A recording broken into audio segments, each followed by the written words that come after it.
नमस्कार साथियों, YouTube channel परिवार में आप सभी का स्वागत है। साथियों, हमने एक YouTube चैनल बनाया है जिसका नाम रहेगा स्मार्ट स्टडी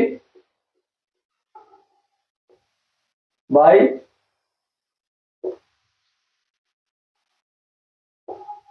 कपिल सर।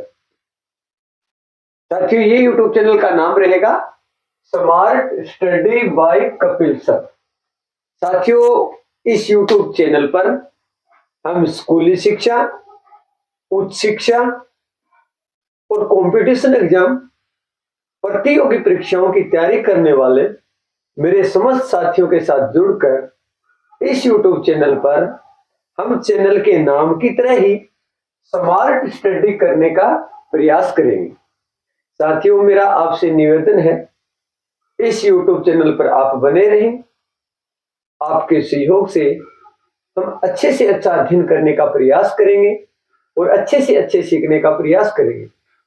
साथियों, आज हमारा इस YouTube चैनल पर जो पहला टॉपिक रहेगा वो रहेगा पॉलिटिकल साइंस, राजनीति विज्ञान सब्जेक्ट का, और उसमें हम आज अध्ययन करने का प्रयास करेंगे संविधान की परिभाषा। आज हम इस क्लास में संविधान की परिभाषा जानने का प्रयास करेंगे कि संविधान क्या होता है, संविधान क्यों जरूरी होता है, इन सारी बातों के बारे में जानने का प्रयास करेंगे। तो आज करते हैं हम शुरुआत संविधान की परिभाषा।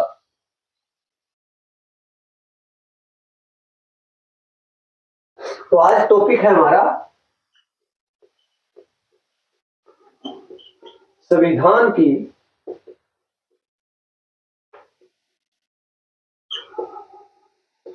परिभाषा।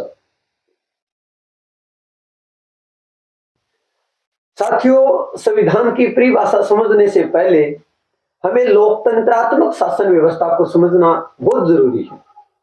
हम बात करेंगे लोकतंत्रात्मक शासन व्यवस्था की, और लोकतंत्रात्मक शासन व्यवस्था के बाद हम संविधान की परिभाषा समझने का प्रयास करेंगे। तो बात करते हैं लोकतंत्रात्मक शासन व्यवस्था।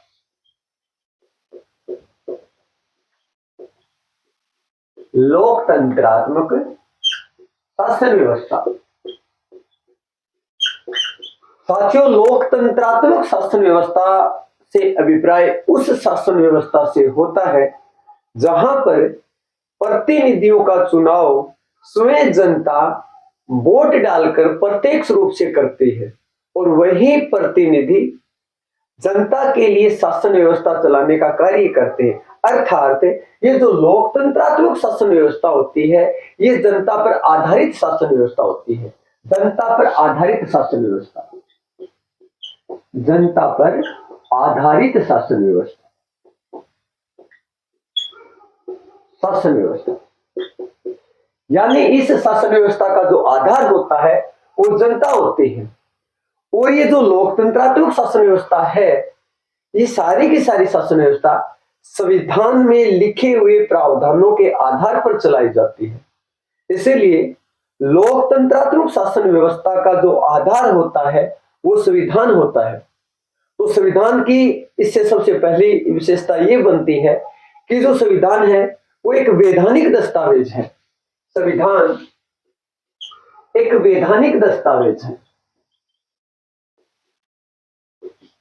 वैधानिक दस्तावेज है। और संविधान एक वैधानिक दस्तावेज होने से यहाँ आशय है कि संविधान का पालन करना लोकतंत्रात्मक शासन व्यवस्था वाले देशों के जो नागरिक होते हैं उनके लिए अनिवार्य है। संविधान का पालन करना एक कर्तव्य भी है। साथियों, संविधान के माध्यम से हम शासन व्यवस्था के मूलभूत सिद्धांत और मूलभूत जो आदर्श हैं उनको आसानी से समझ पाते हैं। तो अगली जो विशेषता हमारी ये बनती है कि संविधान के माध्यम से हम शासन के मूलभूत सिद्धांतों व आदर्शों को समझ पाते हैं। यानी संविधान है वो शासन के मूलभूत सिद्धांत और आदर्श समझने में हमारी मदद करता है, हम आसानी से उनके बारे में जान सकते हैं। तो संविधान की दूसरी सबसे महत्वपूर्ण विशेषता ये बनती है।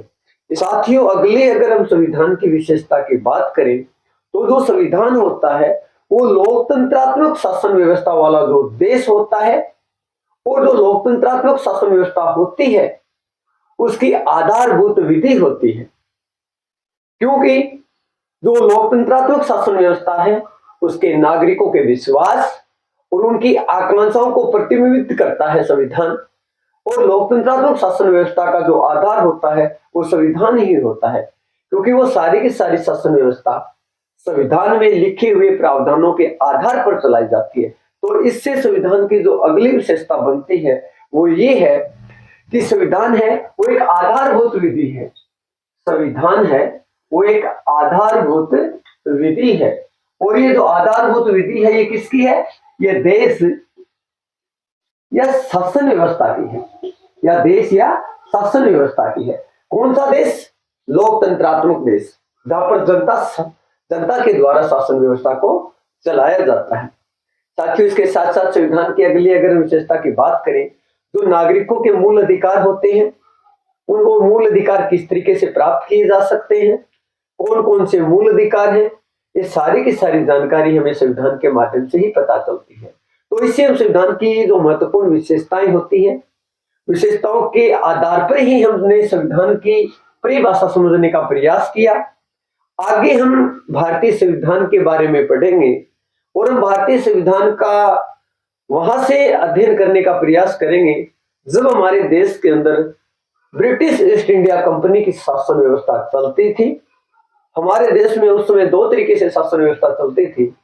एक तो हमारे देश के अंदर ब्रिटिश ईस्ट इंडिया कंपनी शासन व्यवस्था चला रही थी, उसके द्वारा हमारे देश के अंदर जितने भी अधिनियम, चार्टर, एक्ट बनाए गए, और उसके साथ साथ हमारे देश के अंदर ब्रिटिश क्राउन के द्वारा शासन व्यवस्था चलाई जाते थे। उसके द्वारा जो पारित किए गए अधिनियम है हमारे देश के अंदर, उन सब को समझने का प्रयास करेंगे, और उसके बाद हम भारतीय संविधान की जो विकास की यात्रा है उसको समझने का प्रयास करेंगे, और राजनीति विज्ञान के जितने भी महत्वपूर्ण टॉपिक हैं उनके बारे में आपके सहयोग से हम अच्छे से अध्ययन करने का प्रयास करेंगे। साथियों, मेरा आपसे अंतिम निवेदन है, आप इस YouTube चैनल पर बने रहें। इस YouTube चैनल को ज्यादा से ज्यादा शेयर करें, लाइक करें, सब्सक्राइब करें। हमारी जितनी अच्छी टीम होगी, जितनी मजबूत हमारी टीम होगी, उतना ही अच्छा हम अध्ययन इस YouTube चैनल पर कर पाएंगे। साथियों, नेक्स्ट हम बात करेंगे, हम ब्रिटिश ईस्ट इंडिया कंपनी की जो शासन व्यवस्था थी वहां से हम शुरुआत करेंगे। उसके बाद हम ब्रिटिश क्राउन के अंतर्गत संविधान के विकास और भारतीय संविधान की प्रक्रिया को आगे बढ़ाते हुए संपूर्ण पॉलिटिकल साइंस के जितने भी टॉपिक हैं उनके बारे में बारीकी से अध्ययन करेंगे। Thank you. जय हिंद, जय भारत।